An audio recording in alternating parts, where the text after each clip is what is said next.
나의 학창시절은 쭉 암울했다고 해도 과언이 아니다. 초등학교 때부터 공부도 못하고 소심한 그저 교실 뒤편 어딘가에 앉아있을 만한 존재감 없는 아이였다. 결국 고등학교도 대부분 입학시험에 떨어진 학생들이 모이는 시골의 작은 학교로 가게 되었다. 그 학교에 등교하던 첫날, 난 패배자의 기분으로 흠뻑 젖은 무거운 교복을 입고 집을 나섰다. 아침에 학교로 가기 위해 버스를 기다릴 때면 좋은 고등학교에 입학한 나의 중학교 때 친구들과 종종 마주치곤 했다. 그때마다 그 친구들이 모두 인생의 승리자로 보였고 내가 입은 교복을 친구들에게 보여주고 싶지 않아 몰래 숨었던 기억이 난다. 학교에서 적응하는 것도 많이 힘들었다. 그곳에는 나의 소심하고 내성적인 성격이 감당하기에는 버거운 친구들이 대부분이었다. 그나마 한 명 있는 친한 친구가 결석하는 날에는 난 도시락을 함께 먹을 친구가 없었다. 그렇게 고등학교 3년이 빨리 지나가길 기도하며 하루하루 버티고 있었다. 무기력과 불만으로 도배되었던 나의 고등학교 3년의 성적은 비참하다 못해 처참했기에 4년제는커녕 지원했던 전문대도 대부분 떨어졌다. 그리고 어렵게 지방에 있는 이름 모를 전문대에 들어가게 되었다. 20대가 되어서도 내가 원하는 게 무엇인지, 하고 싶은 게 무엇인지 전혀 몰랐던 나는 전문대를 졸업하고 레스토랑에 취직하여 서빙 일을 시작했다. 그 시절에 난 빨래를 돌리고 널지 않아 세탁기 안에 밤새 그대로 있었던 축축한 유니폼을 꺼내 출근했던 날이 대부분이었다. 학창 시절의 내 모습과 별다를 것 없이 여전히 하루하루를 겨우 살아내는 정도의 삶을 이어갔다. 그때 나에게 유일한 즐거움은 동대문 새벽시장에 가서 뚱뚱한 내 몸에 맞지도 않는 옷들을 사 모으는 것이었다.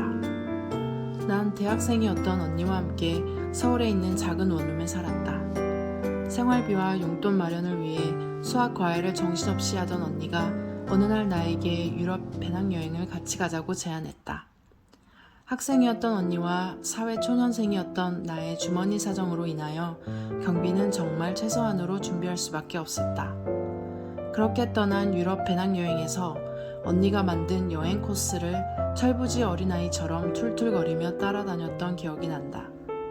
그 여행에서 언니가 손짓발짓하며 사람들에게 길을 묻고 이리저리 뛰어다니며 기차역과 예약한 숙소를 찾아다닐 때 내가 오로지 할 수 있었던 일은 몸을 최대한 움직이지 않고 짐을 지키며 우두커니 서 있는 것이었다.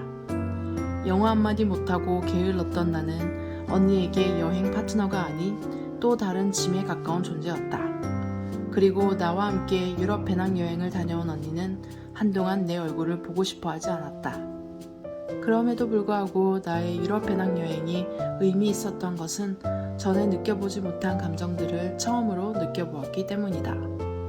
벨기에의 기차 안에서 친해진 아저씨의 즉흥적인 소개로 갑자기 가게 된 몇백 년 된 와인 저장고를 개조해 만든 지하 레스토랑, 그리고 그곳에서 난생 처음 본 우리에게 맛있는 스파게티를 사주셨던 친절했던 아저씨, 영국, 프랑스, 스페인에서 3번이나 마주쳤던 네덜란드 농아 친구들, 수아는 나라마다 다르다는 걸 그때 처음으로 그 친구들을 통해 알았다.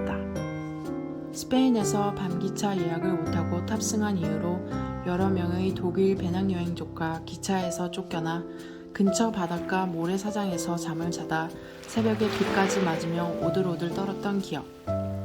여행을 통해 많은 곳을 가보았고 그곳에서 다양한 사람들을 만나며 생각지 못한 경험들을 했다. 사람들을 만날 때마다 꽤 흥미로웠지만 그때마다 길게 대화를 이어갈 수 없는 나의 영어 실력이 안타까웠다. 그렇게 우린 여행을 마치고 한국으로 돌아왔고 그 후 내 마음속에는 나도 영어를 잘해보고 싶다는 생각이 들었다. 살면서 처음으로 나도 무엇인가 해보고 싶다는 막연한 생각이 마음속에 자리 잡았던 것 같다. 그리고 그때부터 나의 계란으로 바위치기급 인생의 서막이 시작된 듯하다. 이때의 경험을 바탕으로 지금도 난 종종 낯선 환경에 나를 떨어뜨려 보곤 한다. 그것이 내 마음속에 있는 질문에 대한 답을 찾는 방법 중 하나가 될 때도 있기 때문이다. 낯선 곳에서 시간을 보내고 혹은 나를 모르는 사람들과 어울리다 보면 전혀 생각지도 못한 곳에서 나를 발견하는 경우도 있기 때문이다.